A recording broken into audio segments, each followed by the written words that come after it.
ఇంట్లో కుంపటి తట్టుకోలేక కవిత తన చెల్లెలు తనకే ఏకుమేకై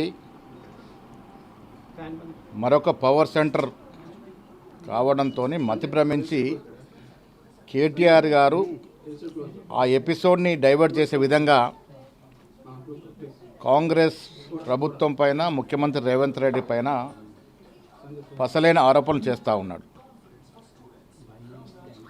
కేటీఆర్ గారు ఫస్ట్ చేయాల్సింది తన ఇంట్లో రగులుతున్న కుంపటిని సరిపెట్టుకోవాలి. ఇవాళ కవిత కేసీఆర్కే లెటర్ రాసి 10 సంవత్సరాల తప్పిదాల్ని ఎత్తి చూపే స్థాయికి వచ్చిందంటే కేసీఆర్ కుటుంబంలో రగులుతున్న మంట అందరికీ తెలిసిందే, ప్రజలకు ఇంకా అర్థమవుతూ ఉంది.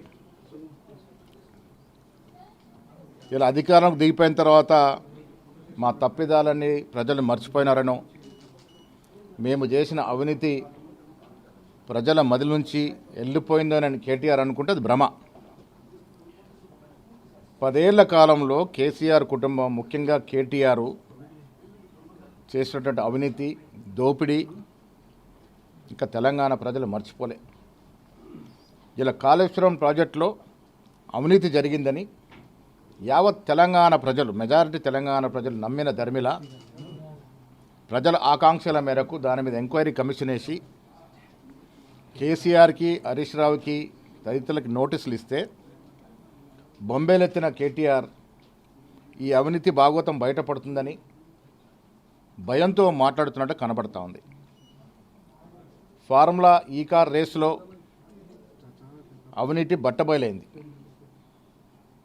కేటీఆర్ దొరికిపోయినారు. దాంట్లో భూముల వ్యవహారం, హైదరాబాద్ చుట్టుపక్కల కొన్ని వేల ఎకరాల భూములు, ప్రభుత్వ భూముల్ని తక్కువ ధరకే తన సమీపులకి, తన బంధువులకు అప్పచెప్పినటువంటి వైనం ఇంకా తెలంగాణ ప్రజలు మర్చిపోలే. ఖరీదైన ప్రభుత్వ భూములు, ప్రజల భూముల్ని ప్రైవేట్ సంస్థలకు అప్పచెప్పిన సందర్భం. ఇలా కవిత లెటర్ రాసిన ధర్మిల కవితన మాట్లాడిన మాటలు చూస్తే బీజేపీకి, బీఆర్ఎస్ పార్టీకి పరిపూర్ణమైనటువంటి లోపాయికార ఒప్పందం ఉందనేది స్పష్టమవుతా ఉంది.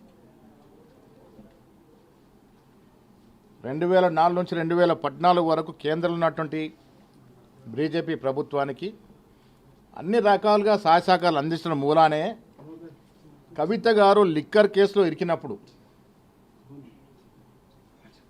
అమిత్ షా దగ్గరికి వెళ్ళి బేరమాడుకొని బెయిల్ వచ్చే విధంగా చేసుకున్న సందర్భం ప్రజలు మర్చిపోలే. ఎందుకంటే A2కి బెయిల్ రాకుండా A1కి బెయిల్ వచ్చింది. దాంట్లో ఇది స్పష్టంగా కనబడేది ఏంటంటే బీజేపీ, బీఆర్ఎస్ పార్టీకి లోపాయికార మైత్రి ఉంది కాబట్టే ఆ బెయిల్ రావడం అనేది సునాసమైంది. ఆ విషయం కూడా కేటీఆర్ తెలుసు. హరీష్ రావు కేటీఆరే కదా ఆ బేరసారాలు చేసింది. అసలు ఇవాళ రాజకీయ పదవుల కోసం కేసీఆర్ కుటుంబంలో పెరిగిన పోటీ వల్ల ఇలా బీఆర్ఎస్ పార్టీ 3 ముక్కలు అవుతా ఉంది. కేటీఆర్, కవిత గారు మధ్యన వైరం నడుస్తూ పోరాట స్థాయికి వెళ్ళినప్పుడు అదును కోసం హరీష్ రావు చూస్తూ ఉన్నారు. ఇవన్నీ గ్రహించిన కేసీఆర్ ఇలా ఫామ్ హౌస్కే పరిమితమైనాడు. నేను దాదాపు 3.5-4 మాసాల క్రితం అడిగినాను, హరీష్ రావు, కేటీఆర్ కలిసి కేసీఆర్ గారిని ఫామ్ హౌస్లో బందీగా చేసినారనే మాట చెప్పడం జరిగింది. అది వాళ్ళ వాస్తవం తెలుస్తూ ఉంది. కవిత గారి మాటల్లో కేసీఆర్ చుట్టూ దయ్యాలున్నాయని, ఆ దయ్యాలు ఎవరో అనేది ఇలా ప్రజలకు తెలియాల్సిన అవసరం ఉంది. కేసీఆర్ కుటుంబం అంతా కూడా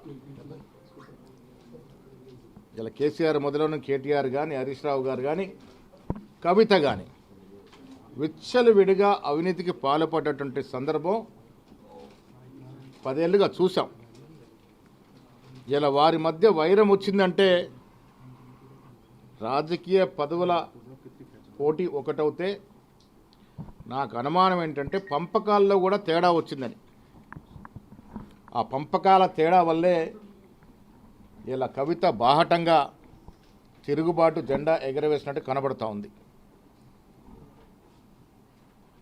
నేను చాలా సందర్భాలుగా చెప్పినట్టుగా ఇవాళ రాజకీయ పరిస్థితులు, కేసీఆర్ కుటుంబంలో ఉన్న పరిస్థితులు ఒకసారి పరిశీలిస్తే భవిష్యత్తులో తెలంగాణ రాజకీయ ముఖ చిత్రంలో బీఆర్ఎస్ పార్టీ ఉండదు. అది 3-4 ముక్కలై గ్రౌండ్ అవుతుంది తప్ప రాజకీయ ముఖ చిత్రంలో ఉండదు. ఇలా కేటీఆర్ చేస్తున్నటువంటి విమర్శలన్నీ కూడా ఇంట్లో ఉన్న కుంపటి కారణంగా, వాళ్ళకు వచ్చిన వాటాల తేడాల కారణంగా వారు జరుగుతున్నటువంటి పోరుని ప్రజలకు తెలియకుండా ఉండే విధంగా డైవర్షన్ పాలిటిక్స్ చేస్తున్నట్టుగా కనబడతా ఉంది.